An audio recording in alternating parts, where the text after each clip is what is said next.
জীৱনটো বৰ চুটি, সেয়ে সম্ভালি চলিব। কোনো বস্তুক লৈ অহংকাৰ কৰি নুফুৰিব। আপুনি কিমান সুন্দৰ তাক লৈ অহংকাৰ কৰি একো লাভ নাই, কাৰণ গৰিলা চিম্পাঞ্জীয়েও আমাক আকৰ্ষণ কৰে।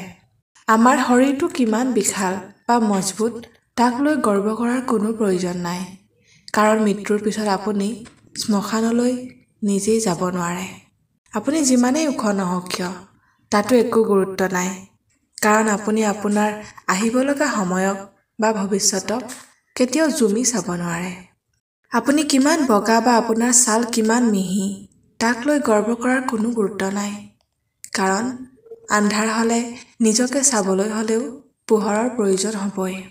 আপুনি কিমান ধনী, কিমান আপোনাৰ বেংক বেলেঞ্চ আছে, কিমান দামী গাড়ী আছে, তাৰ কোনো মূল্য নাই, কাৰণ মৃত্যুৰ পিছত আপুনি আন 4জনৰ কান্ধতেই যাব লাগিব। আপুনি কি ব্ৰেণ্ডৰ কাপোৰ পিন্ধে, কি কোম্পানীৰ ঘড়ী বা জোতা পিন্ধে, তাৰ কোনো মূল্য নাই, কাৰণ এই পৃথিৱীৰ পৰা যেতিয়া যাবগৈ এইবোৰ ইয়াতে এৰি থৈ যাব লাগিব।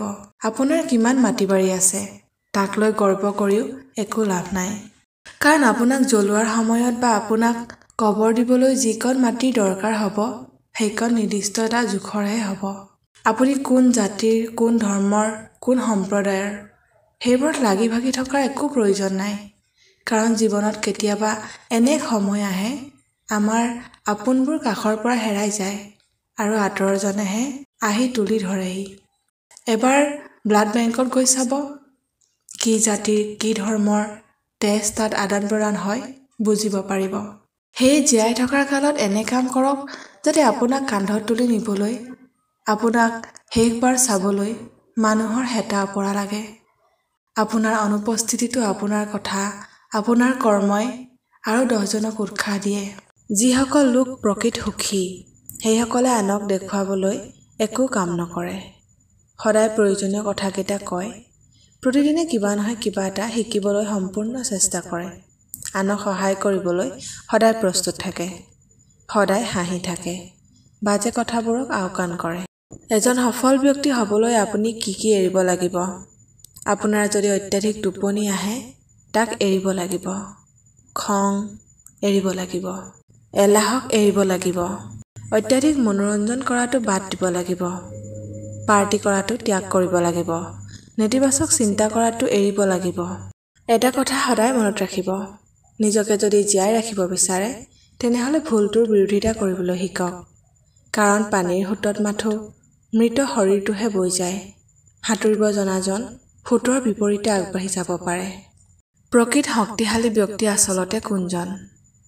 আতিল শৰীৰ থকাজন নেকি? নহয়, আচলতে পৃথিৱীৰ আটাইতকৈ শক্তিশালী ব্যক্তিজন হ'ল সেইজন যিজনক আনে প্ৰতাৰণা কৰিলেও বা আঘাত দিলেও হাৰি নাযায় আৰু মানুহৰ বাবে ভাল কাম কৰাটো বন্ধ নকৰে। আপুনি হাজাৰটা কষ্ট কৰাৰ পিছতো যদি সপোন পূৰণ নহয়, তেতিয়া ভাগি পৰি লক্ষ্যটো সলনি নকৰিব।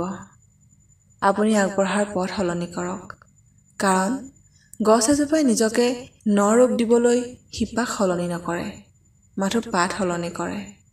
শ্ৰীমদ ভাগৱত গীতাত লিখা আছে, কোনো কৰ্মত সফল হ'ব নোৱাৰিলে কেতিয়াও নিৰাশ নহ'ব।